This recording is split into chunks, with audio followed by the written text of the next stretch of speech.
What's up guys, Tommy Bowyer here from Movie Rewind. You know, when Spectre was released way back in 2015, loads of people were saying it was going to be one of the best James Bond films ever released. Today we're going to have a look as whether it managed to live up to that hype by reviewing Spectre. So without further ado, let's get into it.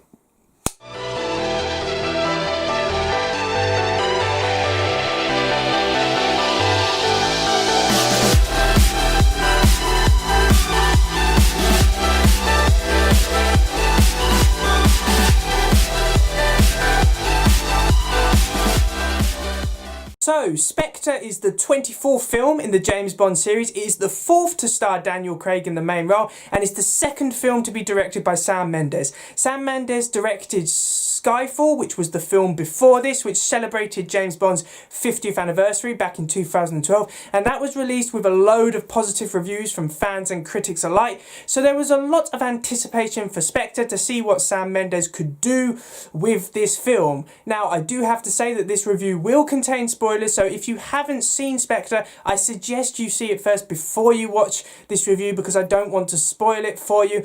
Now, there's a load of aspects of this film that we could look at. We're going to look at 5 particular aspects today and try and understand exactly how good this film really is. So, the character development for this film. How do characters become developed as the film progresses? Well, to be honest, there isn't a great level of character development done for James Bond. The main 2 things he goes through in this film is that he discovers the organisation that he is working for is corrupted and he falls in love with Madeleine Swann. Now, these are 2 storylines which have been done before in a lot of James Bond films. So, I feel like that the main development for James Bond is kind of a rehash of what has gone before it. I don't feel there is anything new added here. And that goes for a lot of the characters. I just feel that not enough is developed about them. Madeleine Swann, the main Bond girl, I don't think there's a lot of development done with her. I think they could have done a lot more. The main villain, Blofeld, I find him quite underdeveloped. He doesn't get a lot of screen time, so he doesn't get a chance to develop. And I think that's one of the main problems with the development of characters in this film. None of them seem to get the right amount of time to develop their characters properly. And as for the main character, James Bond, as I've said, I just feel his development has been done before in previous films.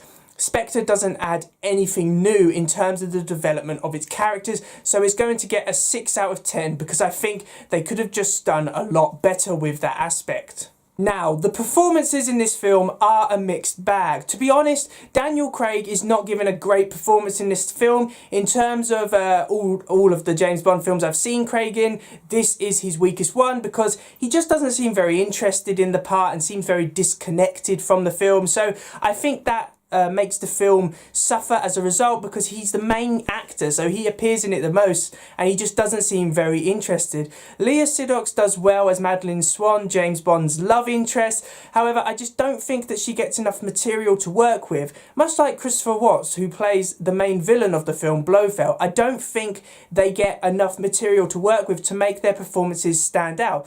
Maybe under a better script or better writing, they could have stood out and could have had more to work with and made their performances better. In terms of other actors and actresses who have appeared in this film, Ralph Fiennes, Naomie Harris and Ben Wishaw do really well in their roles of M, Miss Moneypenny and Q. They're brilliant in the roles, well casted, and I think that they get just enough screen time to make them stand out in their roles. To be honest, the most disappointing performance in this film is Monica Bellucci. Now, she was heavily advertised as being a Bond girl in this film. She was on all the posters and all the trailers. She gets about 10 minutes of screen time and I feel like her role is just wasted. She just sleeps with James Bond and that's it. It's like the producers just wanted to put in a sex scene in the film and they just used Monica Bellucci's character to do that, which I think is really sad because they could have done so much with that actress. However, I just think that they let it down. So in terms of the performances, I'm going to give them a 6 out of 10 because while a lot of the actors and actresses are putting in decent performances, a lot of them are not getting the right level of screen time to really make their performances stand out, and Daniel Craig, who is the main actor of this film, just seems not interested in what he's making, which lets it down. The effects of this film are one thing that I cannot really criticise because they're all done really well. And give Daniel Craig his credit, he does do his own stunts, so you have got to appreciate that. Nothing wrong with the effects. I think all of the action set pieces are really good. If I had to pick a standout one, it would be the fight scene between James Bond and Dave Bautista's character on the train. A really well done fight scene with some great choreography there, and it just adds a lot of action to the film. So the effects, I've got no complaints really. They're going to get a 10 out of 10 because I can't fault them. The story and writing of this film is a very mixed bag. Now, as I've said before, the main plot of this film is that MI6, the organisation which James Bond works for, is corrupted and is being controlled by this criminal organisation known as Spectre, which is run by Blofeld. Now, I have seen this kind of storyline done in other films better than this. Off the top of my head, Captain America the Winter Soldier dealt with an organisation being corrupted a lot better than Spectre has. It just feels like I've seen it done before in other James Bond films and other films in general, and they all handled it better than Spectre did.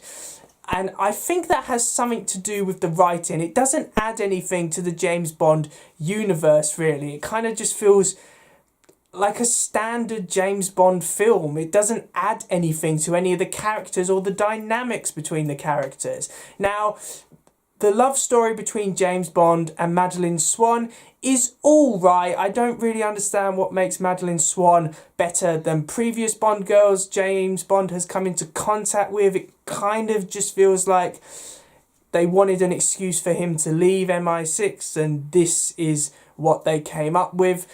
I don't know, I just feel like the love story doesn't really work. Maybe that's due to Craig's performance, I don't know. I just think it doesn't work as well as they intended it to. I don't see what makes Madeleine Swann any different.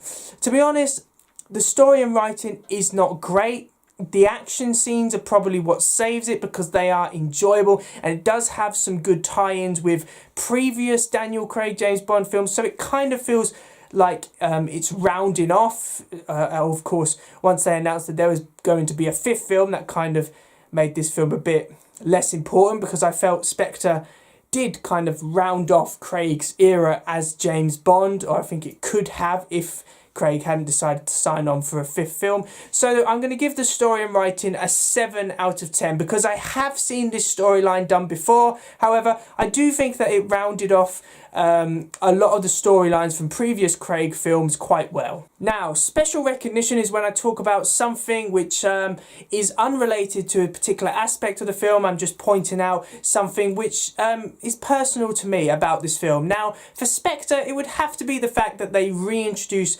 Spectre and the character of Ernst Stavro Blofeld. Now, Blofeld, massive character in James Bond history. In terms of the films, very much related to Sean Connery's era of James Bond. So we're talking early James Bond, 60s James Bond. That's when Blofeld was around the most. Now, I think this film handled his reintroduction very well.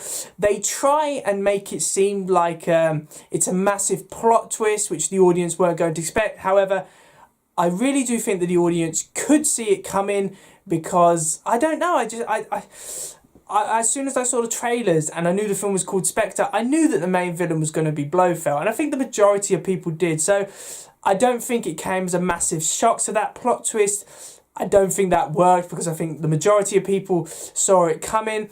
I like the fact that they've got M, Miss Moneypenny and Q all back. As I said, the actors all play the characters very well and are well suited to the roles. And I like that they're given something to do. It kind of feels like old James Bond for a modern audience, and I think that works really well. So in terms of this special recognition about reintroducing Spectre and bringing back some former faces from previous James Bond films back into the modern day, I'm going to give that aspect a 7 out of 10 because I do think that it's done very well in this film. So in conclusion, Spectre has some fantastic action scenes and strong performances from the majority of the cast. However, I do feel that the plot is fairly stereotypical, and Craig's lackluster performance in the main role really hurts the film. And that is why Spectre gets a well-deserved 36 out of 50, which gives it a grade 2 ranking. Honestly, this film ranked higher than I thought it was because it's not one of my favourite James Bond films. I think that Sam Mendes and the writers could have done a lot more of it. Let's just hope that the next James Bond film that's released sends off Daniel Craig the way he should be. So thanks for watching, guys. I really do hope you enjoyed my Spectre movie review. Please remember to like, comment and subscribe in order to receive great and maybe even improved quality content in the future. Now, the next video out on my channel will be a special video with me and Matthew celebrating 100 subscribers. That is more than I ever thought I would get on this channel. So thank you very much for subscribing and supporting this channel. And I will see you then. See ya.